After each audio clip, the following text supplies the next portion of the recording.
Thank you po. Just like to apologize for last time. Hindi ko kayo dapat binigla ni Trixie. Although my intentions were good, hindi ko kayo dapat pinangunahan. Tama nga yung sinabi mo eh. Actually, time will heal all wounds, di ba? Sir Ramir, bakit po pala nakipagkita kayo ulit sa akin ngayon? Alam po ba ni Ma'am Patricia at ni Trixie? Baka po magalit sila ulit sa inyo pag nalamang pinuntahan niyo ko. I know it was you. Oh, Nung inatake ako sa puso, nung sa ospital, the one who constantly stayed by my side, alam kong ikaw yon.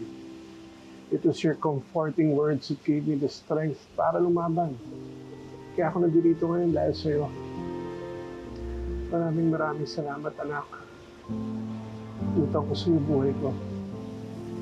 wala po yun.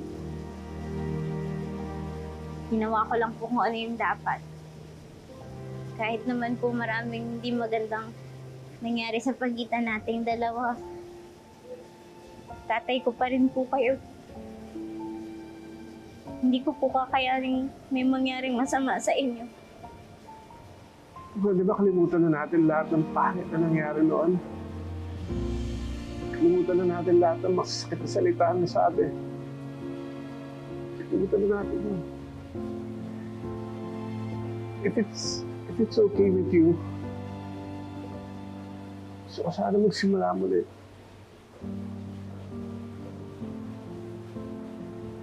Papayag ka sana.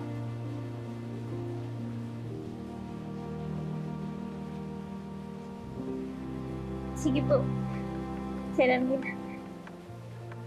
Huwag na akong tawagin, sir. Maaari ba simula ngayon? Tawagin mo na akong daddy or tatay. Apo. Pasensya na po. Hindi lang po kasi ako sanay. Pero masasanay din po ako. Tay.